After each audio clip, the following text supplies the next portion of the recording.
Okay, welcome to this panel discussion presented by Arbisoft. I am Kay Banks, the moderator, and we are discussing during this panel corporate training in EdTech, investigate the role of EdTech and upskilling and reskilling employees for future workplace.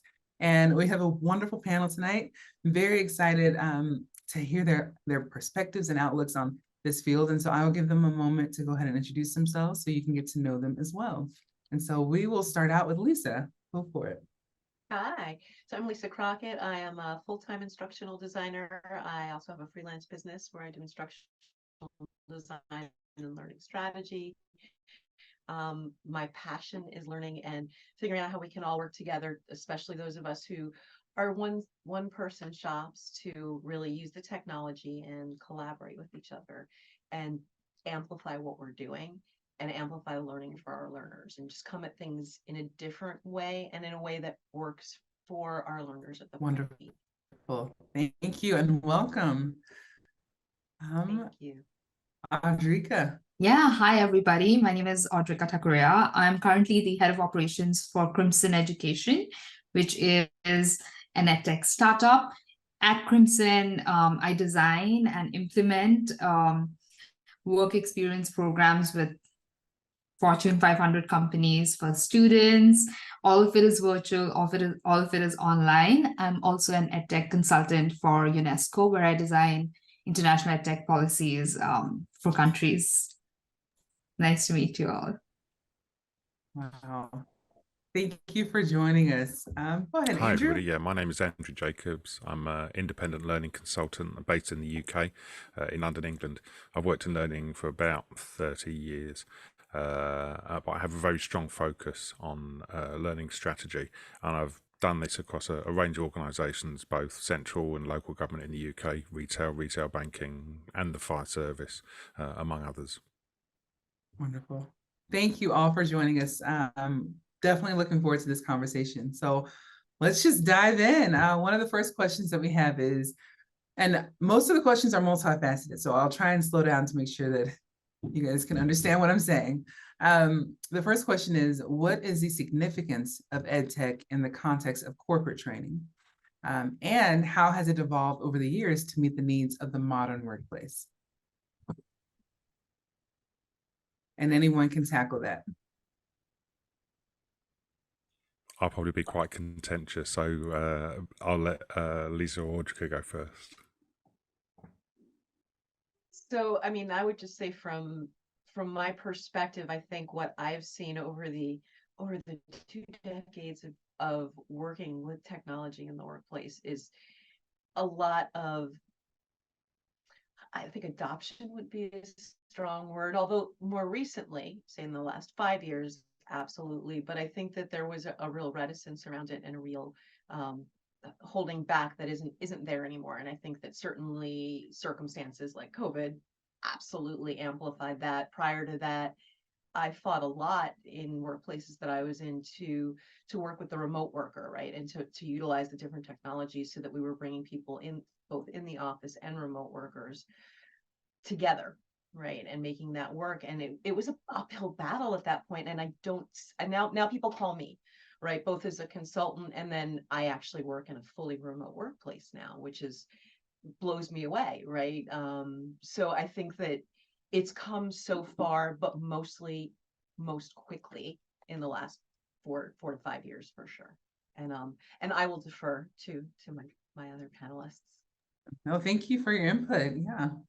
Yeah, just to add to that, I remember I was on the other side of the table a few years back, and a lot of corporate training, in fact, was through documents, if at all, and really hard documents, or maybe Google Doc at the most. And now we have more personalized dashboards, personalized e-learning solutions, which I think is just caters to mostly like different learning experiences. I've definitely seen that change over the past few years. I was in school during the pandemic, so used a lot of LMS, learning management systems, and I definitely see the change from that basic e-learning module to like a very dynamic one in just a couple of years, which is amazing.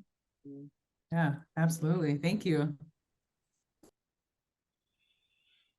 All right. So So my problem is that organisations haven't kept up at the pace, exactly as my fellow panelists have said. You take a graduate on now, they're younger than Google. So you look shocked, Kate. It's true. New employee from university is younger than Google. So the nature of the world that they've grown up in is different. And the nature of the technology that they are used to using from a consumer perspective is entirely different as well. We rely on email, but a new graduate wouldn't necessarily. They'll be used to using Snapchat, platforms, and so on. So the idea of logging on, exactly as you said, Audrika, logging on to an LMS, a place where learning happens, isn't necessarily going to feel right for people. And it's also not going to necessarily feel right for people who are more digitally resident now, which they have had to be post-lockdown. We've had the lockdowns. People work things out for themselves. They didn't go on a course on Microsoft Excel. They looked up YouTube videos. And learning and development is a step behind. And we have to get up to speed. Otherwise, we'll be made redundant because the EdTech market will just fall out because everybody will use all the commercial, and the modern commercially available technologies that are available now. Oh, that's perfect. Thank you. Speaking of one of your comments, Andrew, it made me think of one of the other questions is how are organizations addressing that digital skills gap that is apparent amongst the generations? Are organizations addressing it? I think I'll answer this one first. So for me, digital literacy isn't age specific. There's some really interesting work by a guy called Dave White at Oxford University in the UK. He put out about 10 years ago. He talks about people who are digitally resident or people who are digitally visiting. And digital visitors were the people who would visit work to use technology and would then go home and not use technology. And that's shifted. We now have people who are digitally resident. They live online, they do their bills online, they pay their taxes online, and everything is done in an online space. So there's been a move to that, and there's an expectation from people that they will have more professional technologies to support that. The issue for me around digital literacy is about capability, and that's both capacity plus ability. So it's partly to do with skills, but it's also partly to do with the quality of the technology we're using. So can somebody use it or can't somebody use it is one question we should be asking. Another question we should be asking is, will somebody use the technology or won't they use the technology? Just because we have it doesn't mean that people will decide to use it. And if it's different to what they're used to using, they won't. Third question we need to ask is, have they or haven't they got access to it? We can produce wonderful video technology, but if somebody's working off a very ropey 4G connection or very poor bandwidth, it's not going to make much difference to them. And it's just going to make that difficult. And the last question around literacy is, should we or shouldn't we be doing it? Just because we can produce something doesn't necessarily mean we should. It might appear to be more cost effective, but if we're not getting the outcomes at the end of it, then maybe we shouldn't be. Oh, that's a great perspective. Thank you. Anyone else want to comment on how to bridge that digital gap? I'm laughing because I don't want to speak after you, Andrew, because I think you covered that so beautifully. But and I was smiling and laughing because there's so much to that as well. Like, as Audrika and I were talking about LMSs, right? And like, you're right, Andrew, we should not be talking about those because I can't do half of what I want to do in there. And when I learn as a learner, and I was literally having this conversation with someone today who was like, well, you're ridiculous. I give you something, you 2 days later, you're teaching me about it. And I'm like, but my job as an instructional designer, right, and is to learn. And that's always been my thing, which is what gravitated me toward this. But I'm going to do that. I'm going to go to YouTube, Andrew, to your point. I'm going to go to TikTok, for goodness sake, for Excel tips. I do it all the time now. I don't even mean to do it. It's just on my feed because I like them so much. Right. So learning, there's what we do. And I feel like that's learning at the point of need. Inside of an organization, you want to give someone that learning at the point of need. Whereas I think what I'm talking about and what's natural is that consumption of, like, I'd rather consume learning on my TikTok feed than some nonsense that I might not be able to swipe right, or I can't figure out how to get rid of stuff. I'm still learning that, but the things that I love, right, that I'm liking are learning things. So I'm getting more of that. And how do we replicate that? And can we even, and should we, to your point, Andrew, like replicate that in the workplace, because it's the workplace. So Like, do I want my team binge watching the training? Like, I might binge watch Netflix, Queen's Gambit, right, in 2 days or something. No, I really don't, like, yeah, it was really that good. But what can we take, and what, like, I think there's so many points to that, because how do people want to learn? We don't want these, I love what you said, Audrika, about these giant books and that was what it was, and when I came into L&D, that's what it was. It made my head want to explode. But it's also, it's not generational. Like, we can say it is, but it's a cop out. I'm not young, right? I've been doing this for almost 30 years myself, right? As well as you, Andrew. And I pick things up perfectly quickly because it's my thing. So it's, how do we meet the needs of people where they are? And that's where, like, I almost want to say, please don't hate me all, because we're on an EdTech panel, but it's not about the technology. It's about making sure you know who you're addressing with each thing that you're creating, so that you know where to go with it. Then all this technology, which I love to death, I just love my technology, but all of that is like, how do I get there, and which ones can I use? Yeah, absolutely. I was also really, what really struck with me was the accessibility part of it. Some of my team members are in China, and we sometimes use like Zoom recordings for team meetings that people can't come in, right? So we share, let's say, the recordings with them. We also have to understand that not everybody has access to the same digital tools, whether it's because of the internet bandwidth or the access to the platforms for the geographical, or the location. So something to also consider and think about, and how are actually organizations sort of addressing that. Thank you. That was really great. Very insightful. Audrey, you mentioned a lot of the challenges that can come with EdTech.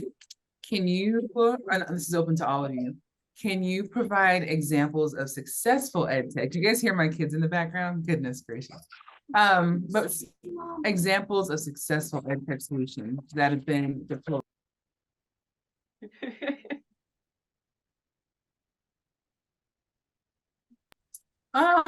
Life at home, fun stuff. So I'll restate the question. Can you provide examples of successful EdTech solutions that have been effectively deployed in corporate training programs?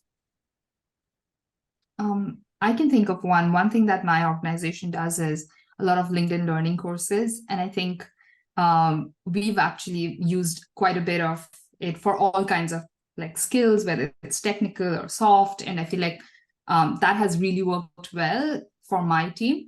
There are credits and people really use it. I know there was a sub team that was using Udemy for business. I feel like there are so many platforms that worked so well in terms of training as well, for like, maybe if not company specific training, but skills that are general but sort of really important in the job they do. Gotcha. No, those are great examples. Thank you. Anyone else? Andrew? So the one that stands out to me isn't necessarily an EdTech solution. It's the understanding how people use the technology. So within the UK, there's local councils who are responsible for various services, and one service they're responsible for is refuse and waste, making sure that the waste is picked up. They don't necessarily have a fixed workforce. They've got quite a contingent workforce. So somebody might work in one London borough one day and they might work in another London borough another day, which is fine, apart from the fact you've got two different trucks in these two boroughs. So if I'm a driver in one borough and I've been there for 3, 4, 5 weeks, and then I'm going to work in another borough, how do I learn how to use that truck? And so be able to make sure I empty it and so on. So really simple solution. There was a mobile phone that was kept on every truck. And what there was a series of videos. And so you want to know how to empty it, you just click here and you watch that video. You want to know how the refilling works, click here, refueling works. Or you want to know how the emergency procedure for whatever might be, you click here and you would go and get a video.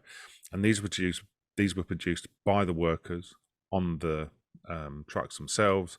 They looked after the phones because the phones were also a way for them to call back to the main depot, and it was just an instant, just-in-time solution which had just enough information on there for people. And I think that's the best way to make sure it goes on. Don't produce stuff that's too big, produce stuff that's small and allow people to build on it. Yeah, oh, that's great. We do. Oh, did someone, Lisa, was that you? Go for it. Oh, no, no, no. I mean, I couldn't give a better solution, frankly, than they've both given. I had a very similar experience personally, Andrew, with we rented an RV for the first time a couple of years ago, and similarly, at the point of this was more at the point of curiosity than need, right? We rent the RV, and it's what do we do when we get it? And so that video was right there, right after you did everything you needed to do. It was click the button, it took you to the video, and you got to see all the stuff. And that was exactly what you got when you got there. And you had access to that forever. And I thought that was a great thing. And frankly, anything I've seen successfully done in the workplace is when that learner can get it at the point of need, even when I've done this like in a warehouse environment, right, where there's no PCs, they're not sitting there on PCs, they may have access to a phone, but more than likely there's a screen that's a shared thing where there's a communication system that comes through to these folks. So whatever you have at the point of need that's where the technology goes down, whether that's just audio, which is rare nowadays, but usually you have a screen that you can work with and you might play something over and over again on a floor or in a lunchroom, but thinking about what your folks need. So we're moving from just-in-case learning to just-in-time learning, and that's technologically enabled. So we had new technologies which allowed us to do stuff nearer the time when people needed it to. But as people work through these different technologies, they wanted the next stage on, which was just for me. That's the personalization approach. And that personalized approach, organizations are picking up on that, but it's still from it's a self-determined learning. Self-directed learning. Here's the list of things you can do. It's from a menu. What people really want is just enough learning. And it's just enough, which is self-determined. I can pick it up when I want to, through any channel I want to. So I might watch a video, I might listen to a podcast, I might, just look at a GIF that you send me, which has 6 steps on it that, I can follow to log into a platform. So what I think is interesting is the best technology enablement and the best way they land is when you build from just enough, just for me, not just in case and just in time. And organizations build from one side when we should be building from the other. Yeah, invariably too. It's like I have tried to move that mountain in every organization I've been in. I mean, up to the one I haven't faced it in the one I'm in right now. So, but literally it's like we got to get the compliance work done. Once we get the compliance work done, we can work on da da da da da. And you're like, dude, we could buy the compliance work and just call that a day and work on the important stuff. But it really is a strange phenomenon. So the easy way around that, Lisa, is hand over the compliance work to the audit function.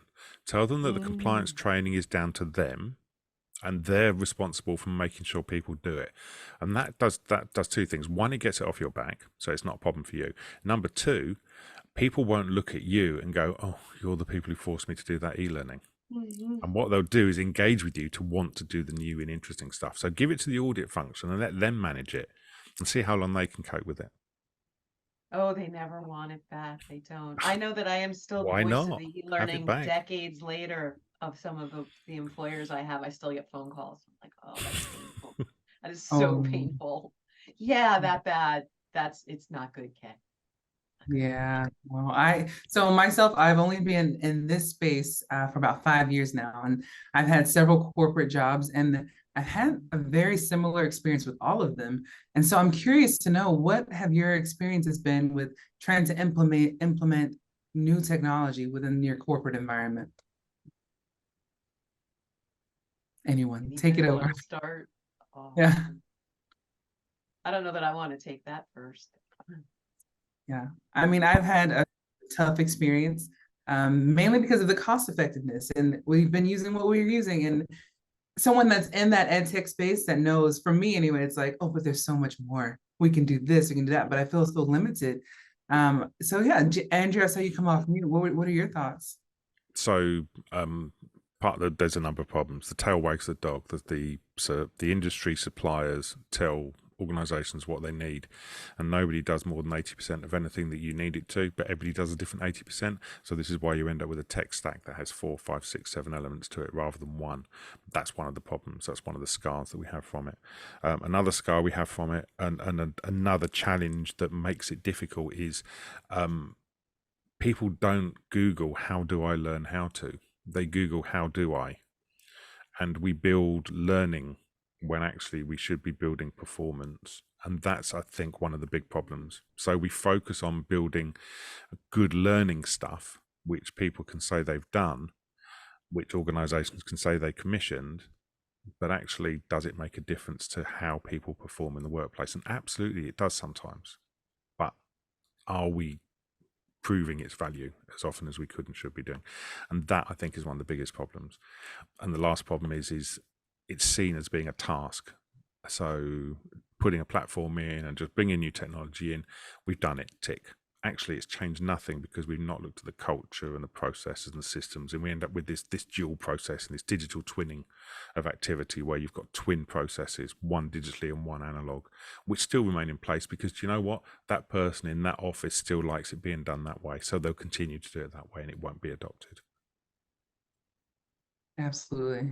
Yeah. Audrika, what has your experience been so far?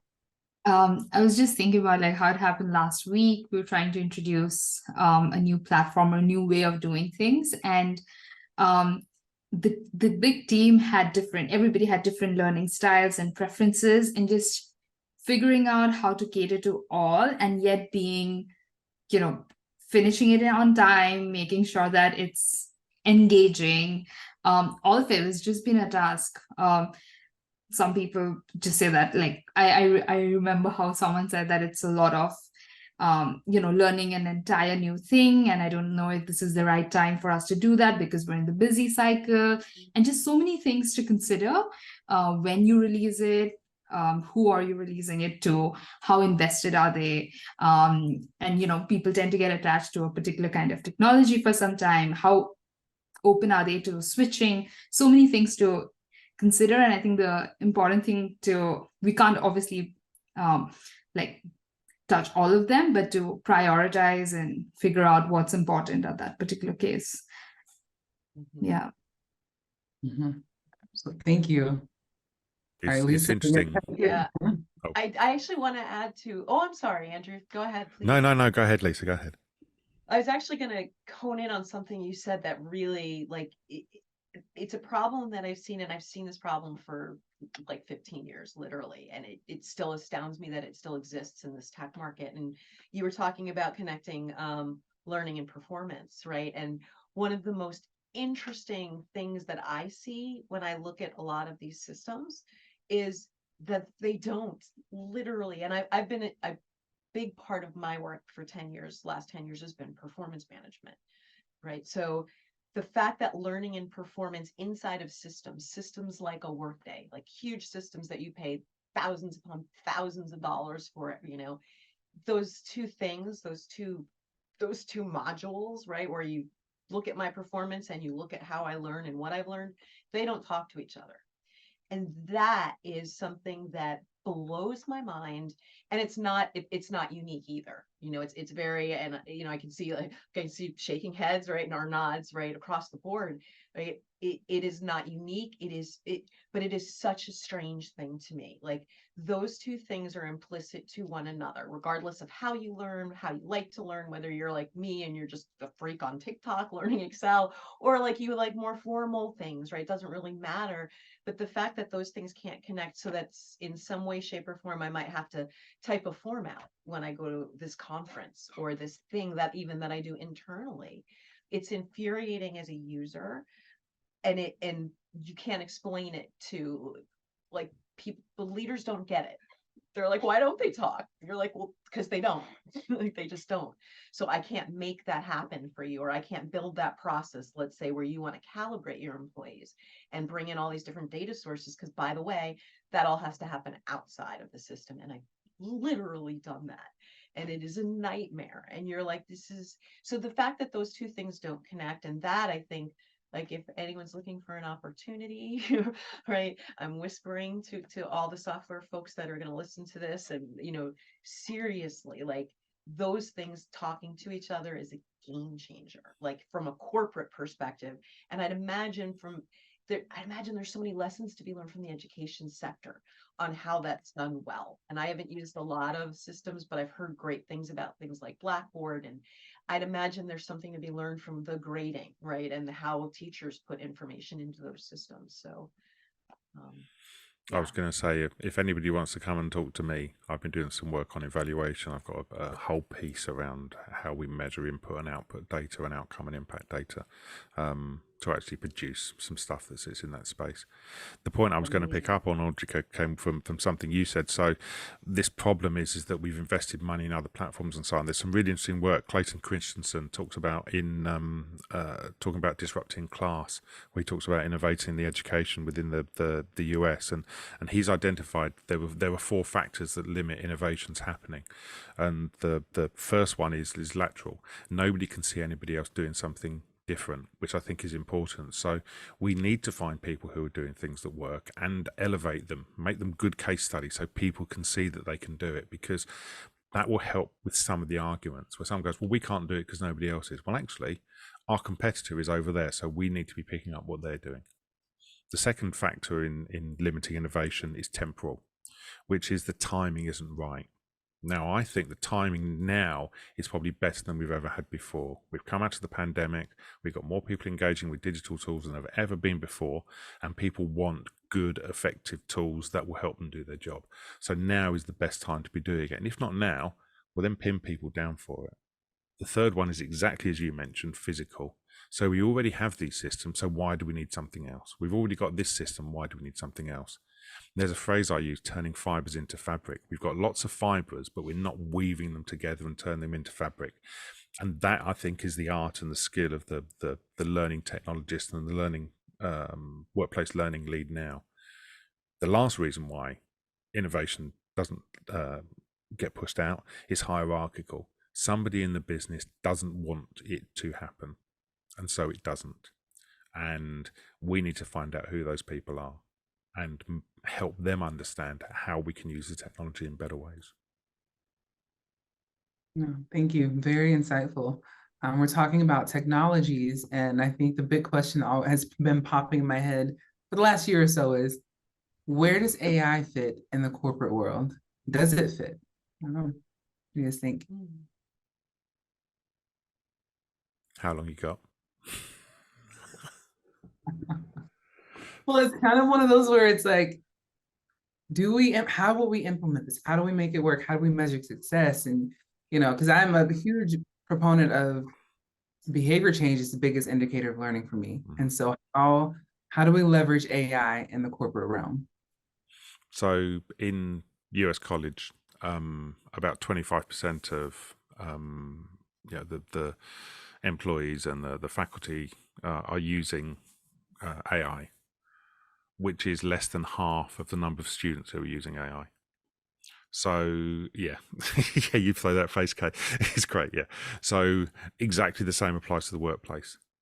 Probably, a third of workforces, a quarter of organizations are looking at it, probably less than that. I guarantee your employees are looking up things on ChatGPT or Bard or Groku. Anybody heard of Groku? That's a new one that Twitter have come up with. Oh, and by the way, Samsung are developing a AI bot process. There's a new HR bot process that's being launched by Josh Bursin that's coming out called Copernicus. Oh, sorry, Galileo. He's launching one. Apple are launching an AI tool. Google are launching a separate tool in addition to Bard. And ChatGPT 4 is out now, and 4.5 will be ready soon. And we seem to go, yeah, but they don't work now. They don't work very well.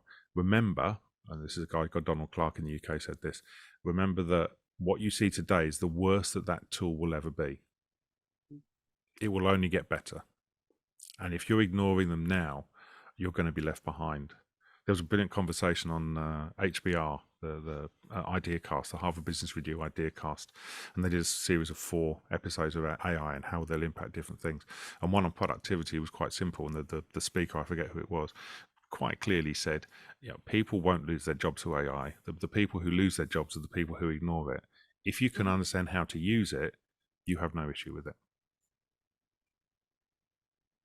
I 100% agree with that. I mean, I use it now in many aspects of both my day job and my consulting work. I use it responsibly. I believe I use it responsibly, but I use it to help me generate ideas and think, especially as in the gig work, right? Where I'm on my own. Creative work can be hard, right? When you're an instructional designer, just saying, hey, this is what I'm thinking about, let's bounce ideas around, and having that I think is amazing. But there are many other applications and ways that you can use it, and from a productivity perspective, you can speed things up tremendously. And I have proved that over and over again in my own day to day. Like, yeah, use it responsibly and think about it. But I think it's there. It's not going. Yeah. I was just thinking about like how it can be used. I don't know if any organization has started using it yet. I was just thinking how we could use employee data to see how they learn, and use AI or machine learning to predict or see maybe the topics we should be focusing on when they are least engaged, and just to enhance the training for employees or otherwise as well, just to make sure they're getting the most of the learning, more immersive, more data-driven experience using AI. This last weekend, I'd gone to a VR gym, which is, I was just intrigued. I was trying it out, and I had never done Pilates earlier. And I think that just made my experience so much better, because I was wearing the VR goggles and really felt like I was on the beach doing it with people from around the world. So I can definitely see it happening. It'll take some time, but I think we can be more precise if we really incorporate AI in the EdTech space, or in the corporate training space, in fact. One of the ways I've seen it used most effectively is, don't use it to design content, because you're just going to get repeated stuff, but use it more efficiently than that. It all comes down to the prompt. So ask it to design the rubrics for assessment for training course on coaching, for example. Now that immediately is adding a second layer of effect, or a second level effect to it, because you're asking it to design the rubric for the assessment. So immediately it has to think a bit deeper. But what it can't do is you can't automate the nuance that you have to bring to it and go, oh, well, that actually doesn't make sense, but this would work. And so it's using it as a prompting tool, I think, is really important. But don't just use it to go design me a course on coaching, because it's not going to be good. I love what you just did, though. I mean, really, just even from an instructional design perspective, starting with that end in mind, like, what are you assessing? Because if you start there with any course, whether you're using AI or just doing it on your own, you're going to know where to go. You're going to know what your objectives are. And that's just gold right there.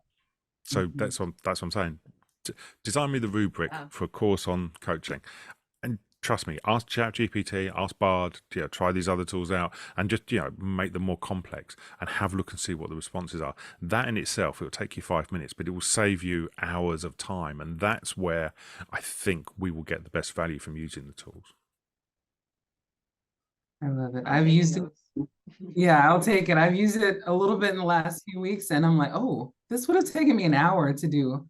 And so absolutely learning how to utilize the tool to your advantage. I think when we realize that it's not going to take over people's jobs, it's merely a tool in our tool belt to utilize and be more efficient. So we just have to learn how to use it. Yeah, I agree. Audrika, you mentioned VR. And so I wonder, can you guys think of any real world experiences within corporate, of course, where VR could be utilized? Real world, yes. Corporate, no. I mean, I've seen some phenomenal stuff in the real world. Like, there's a great, I think it's out of the UK actually, training in a subway for CPR. And it is amazing, and it will make your heart race. And I don't know if I would go, it's more AR than VR, I guess, but it could probably be VR as well. But that, I have a friend who uses the word, what is her acronym? DIRE. And basically if it's a dire situation, VR is indicated from an ROI perspective. If it's not, you have to really think about that, because it's expensive to put that together. It's not just hire least to the instructional designer who happens to be technically talented. You need like developers and like serious engines behind that. So that's all I know. I will defer. That's a good point. Oh, yeah. So if you think, what was the first e-learning that was ever designed? What do you think was the first ever e-learning? Good question. Yeah, I don't know. So flight simulators were the first e-learning, Okay. which I think is the ultimate VR experience. So I think one of the problems is we're trying to, it's similar to the Walkman. You know, the Walkman came out, you know, in the 70s, and, you know, they're big things, you know, because they took big batteries. Then they worked out how to make the engines more efficient, so they put smaller batteries in them. And then they worked out how to create better earphones, so the earphones got smaller. And then all of a sudden, somebody came along with a new tool, and Walkmans died. And I think there is a danger with VR that we the same thing. What we're doing is we're taking one simple tool, or one tool that was used, like I said, the flight simulator, and we're making it better and better. But actually, other stuff will come along that will work quicker, easier, better for people. I can pick my mobile phone up and under exactly that AR piece, I can scan that. You know, I can, you know, use Google Lens to, you know, over a photocopier, and it will show me how to fix the jam in the photocopier, for example. Do I need a VR headset for that? Probably not. So there's an issue over how does VR AR sit in the workplace. I think there is some value, particularly in things in a medical perspective where there's risk of life potentially, if you can't mitigate that in other ways. But actually, it's you know, it's a solution looking for a problem, I think, in many ways. Mm. Mhm. So well put. Solution looking for a problem. Hmm. That was awesome. Thank you. Yeah, when you were mentioning the first one, in my head, I was like, it's got to be flight simulations. I was like, don't be wrong, Kay. Just say no. So, this will be one of the last questions. But looking ahead, how do you see the role of EdTech evolving in corporate training?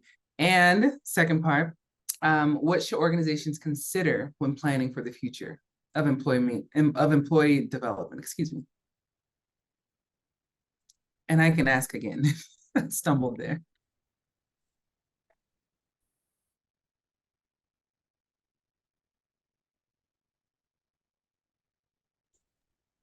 Ooh, okay.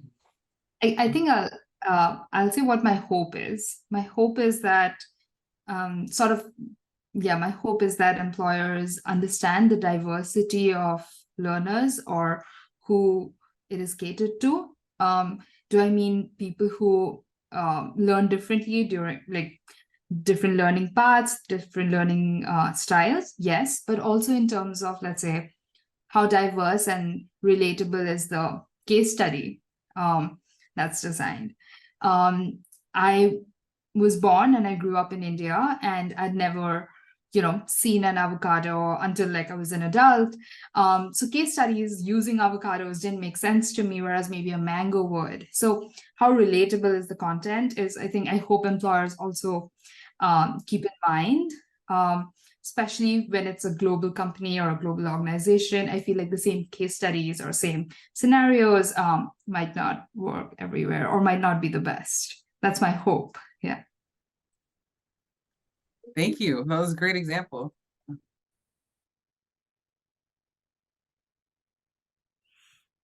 I think I'm challenged. Oops, sorry. No, go ahead. No, go ahead, Lisa. No, I'm actually challenged. So please go ahead. So the issue for me is the market is changing significantly. We are in a place where the organisations who might have been the big providers some time ago, think about who were the big providers 20 years ago. Then 10 years ago, most of them had gone and there was another group. And then now it's another different group. And the market is fracturing and changing. I think the key, if you work in an organisation, there's a couple of things that you need to do. First of all, bear in mind that digital literacy piece and how you're supporting that, how you're supporting capability. So the capacity plus the ability is really important. But what I think is also important is to what are the principles that you have behind your learning strategy.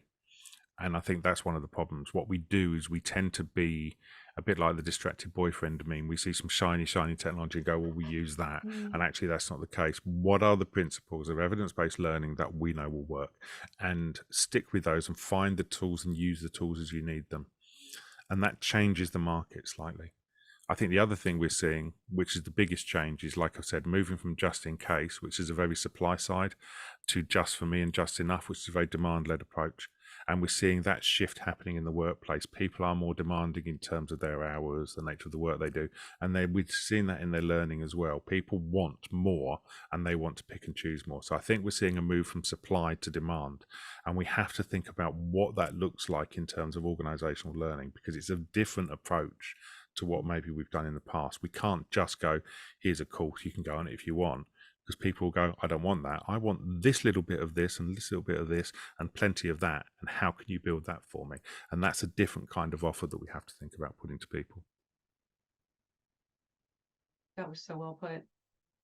And it's interesting because it makes me think about the argument of XAPI, right? And really what you're, that whole idea of people being able to, and that's what I want as a learner, like choose and get credit for what I'm learning, right? Because someone, not me, I don't care, truthfully. But I do know, like, there are leaders and there are people who work for those leaders who want credit for that Excel or that whatever, because otherwise their boss doesn't think they went ahead and were doing that for whatever reason. And that's a bad management issue, but we know that those exist as well. So how do you track my LinkedIn learning? How do you track my what I'm doing on TikTok or what, without it being onerous, right? And since the assessment should be in the performance as one of the first things I think Andrew said when we started this conversation, right? It's not about whether I did 8 TikToks on Excel, but literally like, hey, is my Excel better? Right? Did I build a dashboard? Am I feeding the project board differently? That should be evident in my performance somehow. And that figuring that out's a whole different thing. That's a whole like 5-hour conversation I'm sure we could all have, but yeah, taking those pieces to Andrew's point, like and getting people to feel that they're getting credit and visibility for them. And then when people feel seen, they do perform better because they know someone's actually looking and cares. So it all comes back to that, and all this technology can support that, but a lot of it's not being used. That XAPI, I can't believe I'm still even saying those words now as like it's not a thing. And literally was having that argument 10 years ago and going, but why is it not a thing? Even with my organization now, why are we not somehow figuring that out? Yeah, definitely very interesting. I'll go ahead now and give you guys time for your closing remarks. So if you need to take a moment, that's perfectly fine. These are your last words, if you will. Especially kind of think about the corporate training in EdTech. So yeah, go for it. As a practitioner, so as an instructional designer, a learning and development person, an organizational development person, what I want to say to people like me out there is your learning is on you. So I think one of our questions that we really didn't get deeply into, but was like, how do organizations support learning in EdTech? Well, hey, I've never had an organization that said, hey, I'm going to do a course on this, that, or the other thing. It was going out, discovering what's out there, learning about different solutions, different ways to create things, different ways to survey, different ways to assess, different ways to learning, and then bringing that information back and sharing it with my colleagues and then finding that collaborative solution. So it's on us as learning people to keep learning about all of this and having those discussions. No one else is going to drive those discussions. And if you don't, you're going to get stuck with Cornerstone LMS. Does that still exist? I hope not. And if it does, I'm sorry. I just said that, but you guys know what I'm getting at. The more old-fashioned things, you're just going to have that because you're not going to know better. Learn, know better, so you do better. Awesome. Thank you, Lisa.